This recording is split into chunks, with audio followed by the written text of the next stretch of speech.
Before the video starts, let me clarify. This law doesn't operate on moral grounds. Instead, it reveals the true nature of power, where there's no room for compassion or mercy.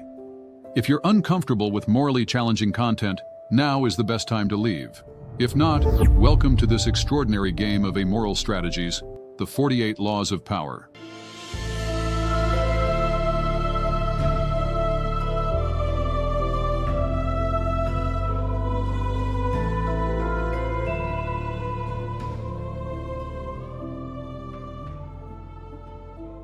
History's greatest leaders shared a common trait. They destroyed their enemies, not just physically, but mentally as well. Simply defeating an opponent isn't enough. Unresolved resentment can smolder like embers, igniting future vengeance that may one day consume you.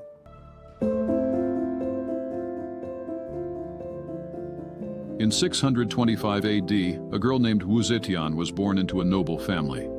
Her beauty and intelligence earned her a place as a concubine in Emperor Taizong's court. Though the harem was a dangerous place, Wu's sharp wit and charm helped her rise to prominence. She knew her position was precarious, so she set her sights on the emperor's son, Li Ji. Using her allure, she won his favor. After Emperor Taizong's death, Wu was sent to a Buddhist convent, as was customary for concubines. However, Wu refused to accept this fate.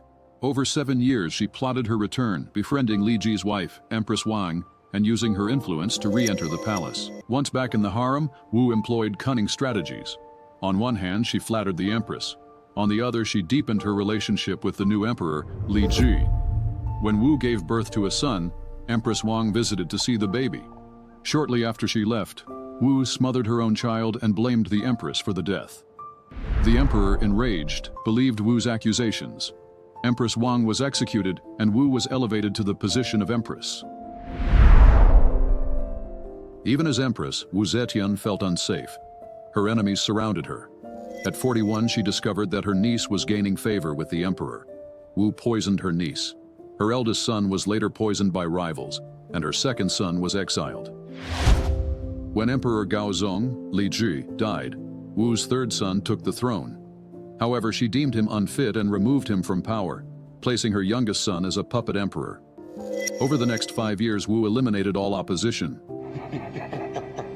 In 690 AD, she declared herself the divine ruler of China, the only woman in Chinese history to claim the title of emperor. Wu Zetian's story is a testament to the lengths one can go to achieve and maintain power. Her ambition outweighed her fear, and her ruthlessness knew no bounds. Compassion and morality have no place in the pursuit of power. Showing mercy to your enemies only invites future threats. In the game of survival, there are no rules. Only the strong survive. Power demands sacrifices, sometimes even your own humanity. Let me give you a practical example. Imagine you're at work and there's a promotion on the line. You're good at your job, but so is your coworker. Now, most people would think, I'll just work hard and hope I get noticed. But the ruthless person, they're already 3 steps ahead. They're networking with the boss, showcasing their achievements, and making sure they're the obvious choice. Does it feel unfair? Maybe, but that's how winners play. Think about Steve Jobs. Was he a nice guy? Absolutely not. But he changed the world. He fired people without hesitation, demanded perfection, and didn't let emotions cloud his judgment. Was it harsh? Sure. But would Apple exist today if he played it safe and tried to make everyone happy? Probably not. Being ruthless isn't about being heartless. It's about being smart.